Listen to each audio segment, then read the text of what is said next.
In the summer of 2012, the Los Angeles Lakers built what looked to be one of the most elite super teams in the history of the NBA.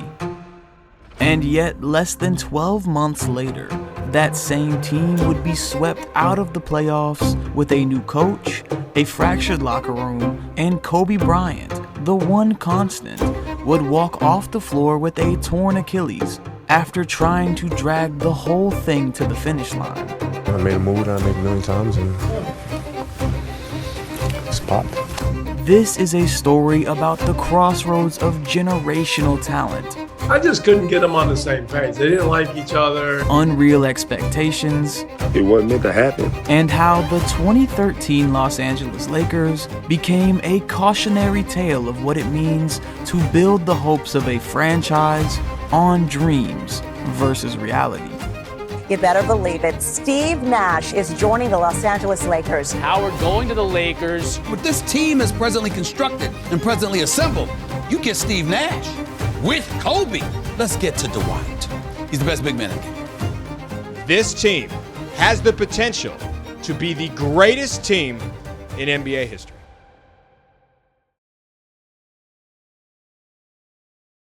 To understand why the 2013 Lakers collapsed, you have to first understand why they built this team in the first place. The Lakers were just 2 years removed from the franchise's 16th championship, a ring that had been particularly special to star Kobe Bryant, who had now won 2 of his 5 rings without Shaquille O'Neal. However, the soon-to-be 34-year-old Bryant was aging, and while he still was playing at an elite level, Los Angeles knew they would need to upgrade their roster to have a chance to compete in the dangerous Western Conference. The first attempt at this had come in late 2011, when the Lakers tried to trade for rising star point guard Chris Paul at the height of his career, until the league itself vetoed the deal. Our other big story tonight, a Suns standout joining a rival team. You better believe it. Steve Nash is joining the Los Angeles Lakers. Now just months later, the Lakers would try a second attempt at pairing Kobe with an elite point guard for the first time in his career. On July 11, 2012, the Lakers would acquire the aging Steve Nash, a 2-time MVP and one of the smartest offensive players the league has ever seen. While Nash had been a rival of Kobe for years, his ability to organize games and orchestrate an offense were undeniable, and the Lakers wanted a system in place that took some of the offensive workload off of Kobe's shoulders. Circus shot by Steve Nash with his back to the basket. On August 10, 2012, the Lakers would pull off an even bigger move: Dwight Howard. Holiday, the lob for Howard. Oh, man. One of the most dominant players in the game at the time, the 3-time Defensive Player of the Year was meant to be the next pillar of the franchise. But this is the Los Angeles Lakers, a spotlight as bright as any in sports, and the dreams on paper could have never calculated the pressures that lied ahead. Over his career, Steve Nash had made a name for himself as one of the game's greatest minds. He could control the game like no one else, with an ability to make plays across the floor. Nash had helped transform the franchise into a contender out west, having led the Suns to the Western Conference Finals 3 times. In recent years, Kobe had been carrying a heavy offensive load, pushing himself to the limit in order to keep Los Angeles competitive.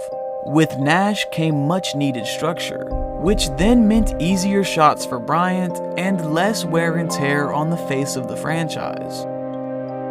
Only the Lakers didn't acquire 2006 Steve Nash.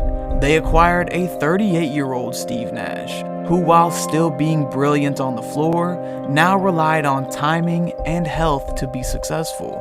Almost immediately, the season would take both those things away. Early in the season, Steve Nash suffered a small fracture in his leg after a collision, and in turn ended up missing 24 games, derailing the continuity that the Lakers desperately needed. At just 26 years old, a prime Dwight Howard was supposed to be the anchor, not only of the Lakers' defense, but their future. Once viewed as a lovable, high-energy fan favorite, Dwight's public persona had taken a hit. And similar to a young Shaquille O'Neal in the 90s, Howard would be making the move from Florida to the West Coast. Well, nowhere in the NBA are expectations higher than here in LA. The addition of Dwight Howard to the Lakers, how comfortable are you in this jersey, and what adjustments do you have to make? I'm happy to be here. I think this it's a blessing for me.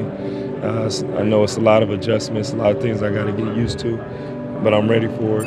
I just want to do whatever it takes for our team to win. However, by the time he arrived in Los Angeles, Dwight wasn't arriving as the clean, unstoppable version people remembered. Just months earlier, he had undergone back surgery and would later admit something that matters a lot when you rewatch the 2013 season. He wasn't able to properly rehab himself back and came back earlier than he should have. Dwight Howard is coming off pretty serious back surgery. I'm going to say it again. Dwight Howard is limited offensively.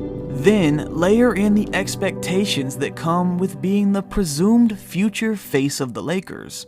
Los Angeles didn't just want Dwight to be great. They wanted him to be Shaq. They wanted him to immediately become the future. And they wanted him to do it while adjusting to Kobe's world, a world where accountability is everything, and it's delivered in a way that only Kobe Bryant knew how. It's difficult playing with Kobe. It is? Why is it difficult playing with Kobe? Because one, it's an expectation, winning. He wanted to win that last one. And then two, is like everybody expected me and Kobe to be like the new Kobe and Shaq. And I'm just coming off injury. I'm still dealing with all the mental from being in Orlando, and now I gotta go to LA and I'm playing with Kobe Bryant. I watched him play, they beat us in the finals. One, I was already pissed because I had to go to LA. Dwight would enter the 2013 season with an identity crisis. Was he the dominant post scorer the team should play through, or was he the defensive finisher who benefits from Kobe and Nash? And throughout the season, that question never really gets a consistent answer. Some nights it looks like the Lakers are trying to force fit him into being the central star. Other nights he's asked to be a role player behind others. All while still battling a lingering back injury that's holding him back from playing at his best. What's going on, y'all? It's Trice, and I want to thank Momentous for sponsoring this video. If you're like me, your physical conditioning and performance is a huge part of your life.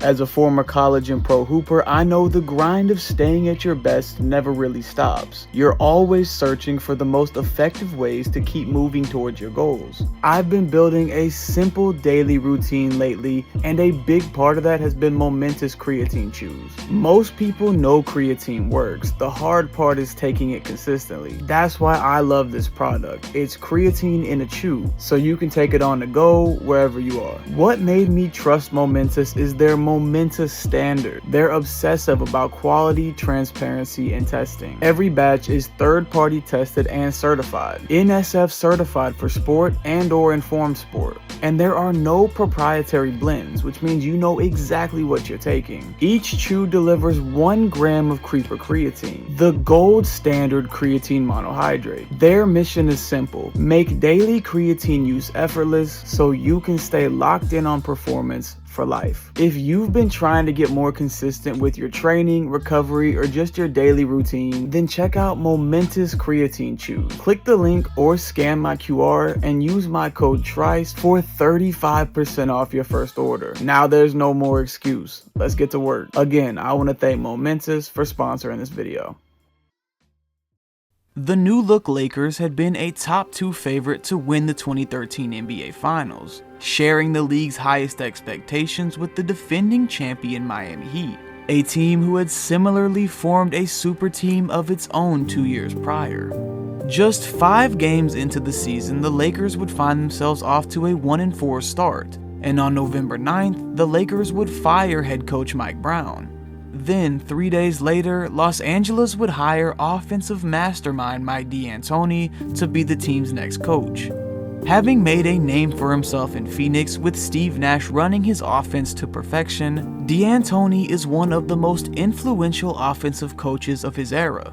Now, with Nash returning from his injury, who better to implement a new offense quickly mid-season than the coach who was most familiar with the point guard? The issue was the Lakers weren't built like a D'Antoni team. His teams thrived on the fast break, getting up and down the court quickly with a high-volume offense. The Lakers roster was built like a power team. Big bodies, post skill, and a star in Kobe Bryant who thrives on control. The Lakers were now faced with the task of rebranding mid-season, learning a new philosophy and molding their roster to it, while also dealing with injuries and constant lineup changes.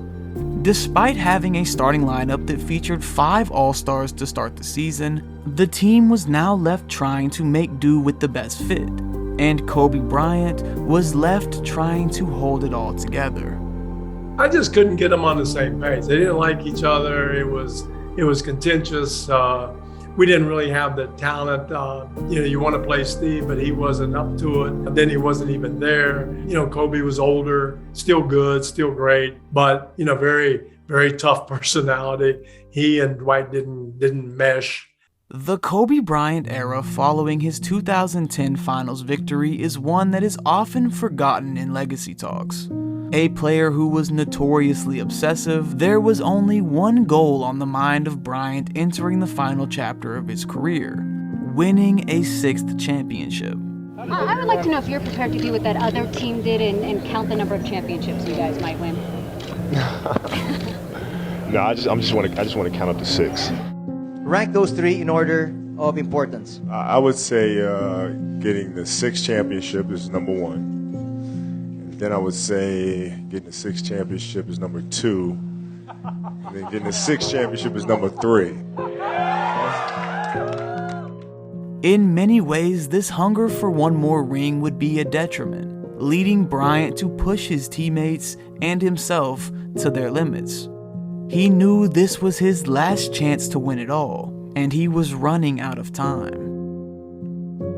2013 was supposed to be the season Kobe was able to take a step back. But midway through the season, Kobe wouldn't be taking a specialized role within a system. He would be the only thing holding the system together. Rather than being more hands-off, the instability within the roster and locker room had resulted in Bryant having to hold on as tight as ever, doing everything in his power to keep the team afloat. Instead of Steve Nash lightening Kobe's responsibility on offense, Kobe is now forced to carry more in his absence. And instead of Dwight becoming the foundational piece, the Lakers are constantly trying to make the pieces fit around Kobe's urgency.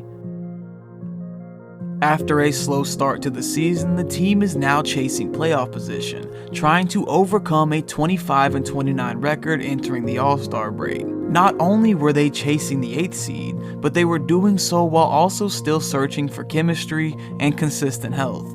Despite returning from his injury to play 50 games, Steve Nash would never quite find his rhythm with the Lakers, averaging his lowest number of assists since his 4th year in the league. For anybody to make it work, I thought Steve could, and that was Steve from Phoenix days. And because he got hurt and never could quite come back, never got a chance to make it work. Dwight continued to struggle between the managing of pain and expectations as a Laker. He notoriously would promise to play better in the second half of the season, but still failed to properly respond to what the team needed from him. It wasn't meant to happen. Looking back on it, I wish it happened, but I don't think it was the understanding that we could and we should have had, with time, because there was so many expectations, and I'm going through my own shit with trying to recover from this back surgery and then tearing my labrum. And it's like, man, how do I deal with somebody that I grew up watching as a child? But now we teammates. We just played each other in the finals. Right. So Kobe did what Kobe does. He tries to bend reality to his will. Bryant goes to work. Bryant the drive. Kobe Bryant on a rack attack. And a bench. Kobe 3 at the buzzer. Hello. With the crowd roaring. Right-handed dribble. Gray comes out to double. Kobe around him. Kobe down the middle. Kobe Bryant. In an effort to fight for playoff contention, Kobe Bryant would continue to carry the weight of the team, winning the NBA's Western Conference Player of the Week title 3 times between March and April. He was the team's go-to option, the primary defender, and averaged over 30 points per game during the stretch, pushing himself to his limits, a formula that would lead to one of the most infamous moments of his career. Yeah, he's struggling.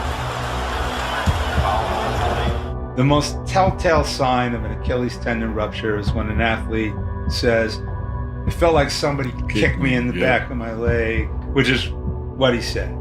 He goes, "Yeah, I know." He goes, I've been trying to walk on my heel to see if I could run on my heel, see if I could play that way." I said, "That it don't work that way." He goes, "Well, can we go in the back and maybe you could tape it up? I could finish the game." I said, "It doesn't work that way either." I said, "But here's what I'll let you do." So you got fouled. So there's 2 free throws coming. I said, "I'll let you shoot the free throws." Howard's hurting, but the Lakers down by 2, and they want him and need him at the free throw line. Got it. Take it through, man. I made a move that I make a million times, and it's popped. You've had a pretty unbelievable career. Is this the biggest disappointment of it, considering everything that was involved? Yeah, by far. We worked so hard, to put ourselves in a position where we control our own fate, and I certainly have done a lot of work, to prepare myself. It's just luck. The Lakers' attempt at a super team didn't collapse in one moment, but that single moment revealed what it had become. A roster built to protect Kobe, to extend his career and his legacy, that ended up costing him the final chapters of his career. The Lakers would finish the regular season 45-37, sneaking into the playoffs as the 8th seed. However, they would inevitably draw the Spurs, a dynasty who was on a mission to return to the finals. Missing Kobe Bryant, Los Angeles would be swept in 4 games by the eventual Western Conference champion Spurs. It would be the Lakers' first time exiting the playoffs in the first round since 2007. Despite improved play in the second half of the season, that summer Dwight Howard would opt to leave Los Angeles via free agency. And with his exit, the future portion of the Lakers' plan disappeared immediately. And I was like, man, I'm gonna come back and we're gonna try to win in LA. And it didn't work out. And I made an emotional decision to leave. So I do regret that, making a decision just based off my emotions and how I was feeling about, like we talked on the show yesterday, how the fans were, how I felt the organization was during that time with me and Kobe. And I didn't really make a smart, logical decision. I just made something, I made an emotional decision at the time. The following year, just 12 games into the season, Steve Nash would announce his retirement from the NBA. We made the playoffs and all that, but we were never really a threat. And I thought we had a real shot if Steve could have got well. Kobe Bean Bryant would never play another NBA playoff game. 2013 had been his last chance to make one final run at a championship. And with that, you realize what this super team in Los Angeles really was. A high-stakes attempt to compress a championship run into a single season, with 3 generations of stars who were at completely different points in their careers, all under a franchise that didn't have the luxury of time to waste. The 2013 Los Angeles Lakers are remembered as one of the most disappointing teams of all time. In many ways, they've served as a cautionary tale to franchises about the importance of not falling in love with names over results. But the real lesson isn't that super teams don't work. It's that super teams can't survive when the team is built on idealized versions of players they used to be. When the organization assumes that talent will automatically create an identity, while forgetting the importance of building the chemistry it takes to win. The 2013 Lakers didn't fail because they lacked star power. They failed because the ability to balance health, expectations, and timelines ended up being too much to overcome. And in the end, it cost the Lakers their star.